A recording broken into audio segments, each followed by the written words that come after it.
Okay, so here is the first method that we've been using for division. So if we look at a problem, nice and easy, 2 and, let's say, 2, 5, 6. So I'm really encouraging the students to look at a number and see if they can figure out whether there will be a remainder or not based on the number. So with 2s, we know if it ends in an even number, there will be no remainder, and 5s, if it doesn't end in a 5 or a 0, then it will not be an even, there will be no remainder. That kind of thing, just to get them in the habit of looking for patterns. So with a place value method, we start with our place value chart, and in this case we're going to have, we don't need thousands, but we have hundreds, tens, and ones, and we have 200s, 5 tens, and 6 ones. And I'm just getting that from here, 200s, 5 tens, 6 ones. Okay, so, and I know because of our divisor that we're separating it into 2 groups. So I'm just going to make 2 groups down here. And I can just label them 1 and 2 if that helps. I'm going to switch colors here. And so now I'm just going to divide the place values into my groups. So I have 2 groups. I'm going to count them off 2 at a time. 1, 2, 1, 2. And I put them in the hundreds because they're from the hundreds column.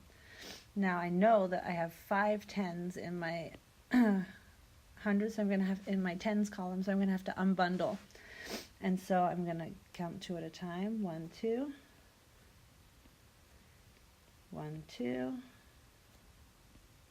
Now this one, I can't split between the 2, so I have to take it into the ones column and unbundle it. Because there are 10 ones in 1 10, I can put 10 ones, 2, 3, 4, 5, 6, 7, 8, 9, 10. So anytime we move a number from the left, from the column to the right, we take it and we break it into 10. If it moves to regroup or rebundle, if we take the tens, they bundle into 1 when they go to the left. Just as a reminder. So now we count them through. 1, 2, 1, 2, 1, 2, 1, 2, 1, 2, 2, 1, 2, 1, 2, 1, 2, 1, 2, 1, 2, 1, 2, 1, 2, 1, 2, 1, 2, 1, 2. So now to find our answer, we take each column and we rewrite it. So we have 100, 2 tens, and 1, 2, 3, 4, 5, 6, 7, 8 ones. So the answer would be 128. Okay, so our next method that we're going to look at is long division. So I was going to write long division. And now the first thing that I have the students do when we do long division is to write out our mnemonic, and that is dumb, monkeys, spit, brown, bananas. And this just helps them to try and remember it, and that obviously is divide, multiply, subtract, bring it down, and then bring it back to divide. So let's look at the same number that we did before. So we have 2 and 256. I think that's what I did last time. So we start with our first step, which is divide. Okay, so we're going to say 2 divided by 2. So what that's asking is how many times can I take a group of 2 out of 2? And for this obviously is 1. And our next step is to multiply. Now when we multiply, we're multiplying the number we just put on top of the line. Divide always goes on the line. And I try and sometimes write it like this to kind of remind them of that. Everything else goes below. So we're going to multiply 1 times 2, which is 2. Our next step is subtract. And so 2 take away 2 is 0. Our next step is to bring it down. So we're bringing down the next number in line, which is a 5. And now for bring it back, what we're saying is we're taking this new number we have at the bottom here, and we're going to bring it back and use that to divide. So 5 divided by 2. You can take 2 groups of 2 out of 5, so I'm going to put a 2 at the top. 2 times 2 is 4, so I will write my 4 underneath. My next step is to subtract. 5 take away 4 is 1. Then I'm going to bring down my last number, which would be 6. 2's into 16.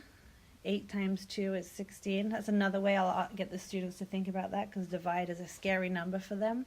So instead of saying how many 2's are in 16, I'll say what times 2 equals 16, and then they can kind of think of it in a different way. So 8 times 2 is 16. I write 16 down here, subtract, and then I have 0. Now, say this had been a 7, and I had 17 here. If this was a 7 and this was 17, I would then have 1 left over when I subtracted, and then I would put my remainder 1 at the top here. Okay, another method that we've been using is the box method or array. Box or array or area method. And you'll see the patterns between all of these. I'm going to use the same one just for consistency. What was it? 2, 5, 6. Okay, so this number is always the short side of our rectangle for our area. So the 2, our divisor, is also often the it's called our known side. Sorry, someone's knocking at the classroom door. And so now I have to figure out how can I take the biggest chunk of this out of this, and I always want to start with a multiple of 10 just because it's nice and easy. So how many 10s can I take out? Could I take 2 10s? So 10 times 2, or 10 2s should I say. 10 times 2 would be 20. So I can take more than that. So I can do 20 times 2, that's 40. So I can keep going up until you figure out how high can I get. So for this one, I could do 100 2s. If I take 100 2s, that's going to give me 200. And this is why it's called the area method. 1 times 2 is 200. And for those ones that are a little trickier, like sometimes we'll have 6 times 40. The way I get the kids to do this is we do 4 times 6, which is 24, and then we add however many zeros are on the end. That's just a little... Nope. So now we see what we have left. So we have 256 was what we started with, and this is what we have used. So we have used 200 of that. So we've had our divide, and then we multiplied, and now we subtracted. So you'll see it following the same pattern as the long division, but for some kids this is just a little easier when they can visualize it. So if we subtract 200 from 256, we have 56 remaining.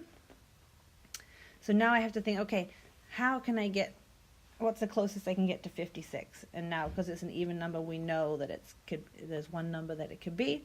But for the kids, let's say, okay, let's get to 50. What times 2 equals 50?